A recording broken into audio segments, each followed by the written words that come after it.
Today I'm going to analyze a simple truck suspension system. Okay, and you see the truck over here with its suspension over here, and I'm going to analyze how that will work. Here you see a depiction of the truck again. I took off the wheels just to make it clear what it is we're doing here. We replaced the two springs that were in the original double wheel one. We replaced that with one spring over here, and there's one spring over here. Okay, the center of mass of the system, of this whole truck, is at this point over here. The truck has a mass mt, and there is a moment of inertia it of the whole truck. Okay, so the first thing I'm going to do is I'm going to use Lagrangians, and I'm going to go for generalized coordinates. So what are the generalized coordinates in this system? The first generalized coordinate is y, so the truck can go up and down. Okay, and the second one is theta, so the truck can also rotate, right? And since the center of mass is at this point, and since these lengths are not the same, you can get rotation. Later we will see if these lengths are the same, you don't get rotation, you can just get a bounce up and down, and that's it. Okay? But since these lengths are not the same, you will get rotation, and you get interplay between that rotation and the movement up and down. And as a last note, we are dealing with gravity in this system. Okay? So the experiment is the following. We're going to take the truck, we're going to pick it up, and we're going to let it loose, and then see what happens. And then it starts to bounce and it starts to rotate a little bit, and then we will see what will actually happen with the physics. Okay, so generalized coordinates, there are two, as I stated before. We have y and theta, and the infinitesimal displacements therefore are delta y and delta theta over here. There are no generalized forces in this system, right? There's gravity, but there's nothing else there. So there's not a force that actively is acting on the truck. So all the generalized forces are zero. So we expect two equations of motion, and both will have zero on the right hand side. Okay, fantastic. So now let's take a look at the Lagrangian. So if we see and look at the truck here, the Lagrangian is defined as the kinetic energy minus the potential energy. Now the kinetic energy is fairly straightforward. The truck is moving up and down using y as a variable, as a generalized variable. So we get a half mt y dot squared over here for the truck going up and down. And then on top of that there's rotation because of the moment of inertia around the center of mass. And that is a half it theta dot squared. Yeah, so those are the two components for this system with respect to the kinetic energy. Now looking at the potential energy, there are essentially three terms in the potential energy. There's a term for K1, kappa 1, there's a term for kappa 2, and there's a term for the gravity. Okay, so the gravity is quite simple. The gravity goes in conjunction with y, so that is nothing more than mt times g times y with a minus sign. Okay, that's that one. The springs are a little bit more complicated, and for that I made a little picture over here that shows how it works. So we have movement y, and this is again the center of mass of the truck. Okay, we have movement in the y direction with respect to the center of mass, going up and down. This is the basis, so you can move the truck up a little bit with an amount of y, and at the same time it can rotate with an angle theta, right?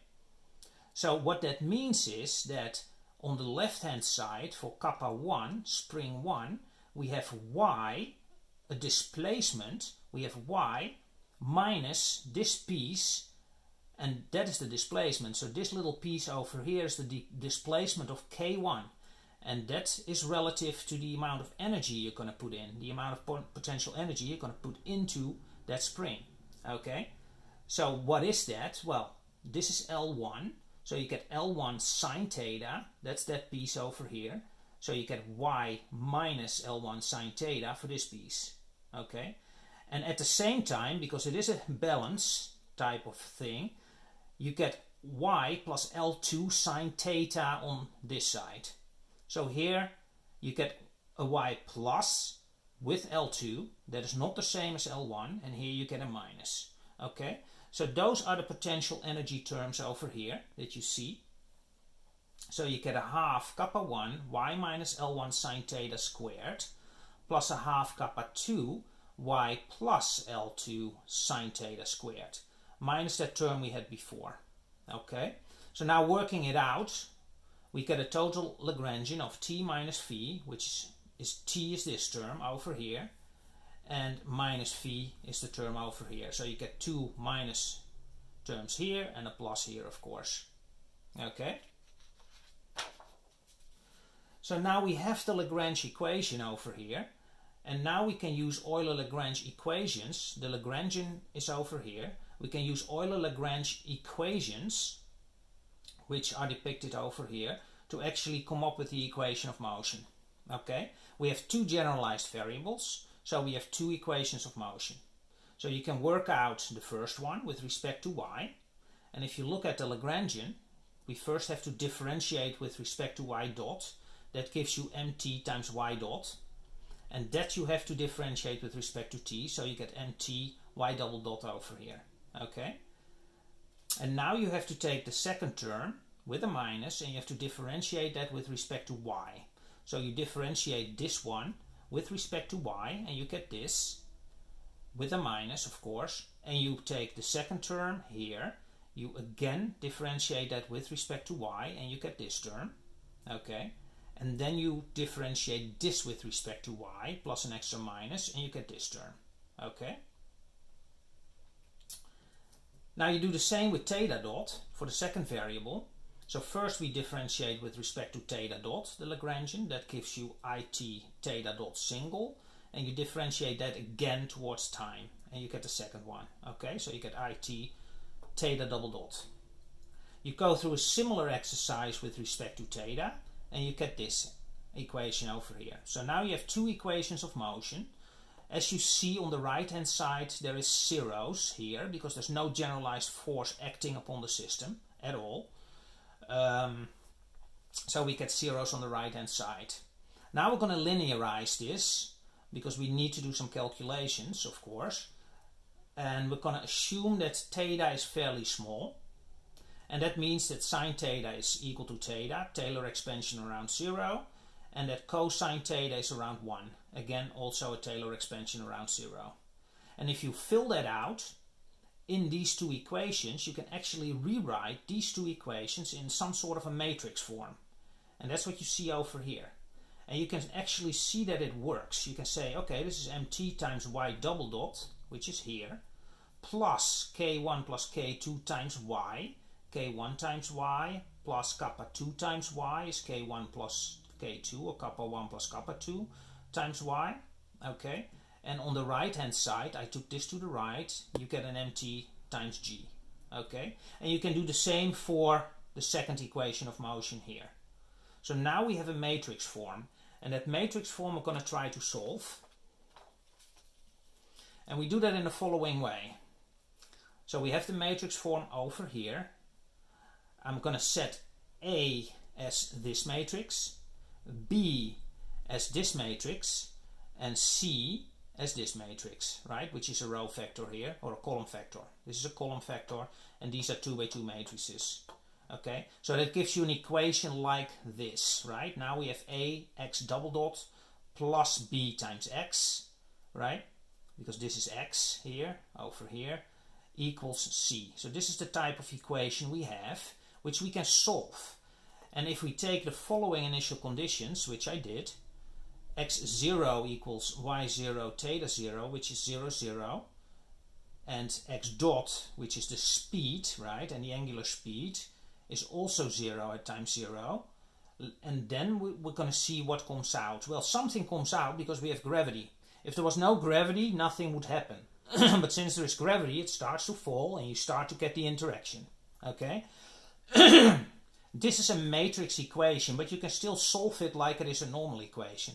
And if you do that, you get, because it is a second order linear differential equation in a vector type of form or a matrix type of form, and you get a solution that comprises of sines times C1 plus cosines times C2 plus B minus 1 times C for this one, right? For this term C. It's a non-homogeneous solution. Okay, so this is what you get in general. And now you need to solve for C1 and C2, and you do that by inserting the boundary conditions or the initial conditions here into this equation. And if you do that, you get this, right? You get this equation over here. So you somehow have a square root here of a to the power minus 1 times b, which is a matrix, and you have to take the square root of that. Now you can do that by taking the eigenvalues and eigenfunctions of this matrix, this combo, this a minus 1b, and if you take the eigenvectors and place that in matrix form, so this is a 2 by 2 matrix, and you multiply that by the diagonal matrix here, which is the matrix that contains the eigenvalues, and this is always diagonal, and because it is always diagonal, you can actually take the square root of this. So this total square root is exactly the same as the square root of just the eigenvalues times phi in front and times phi minus 1 in the back. It's exactly the same. Okay, that's linear algebra.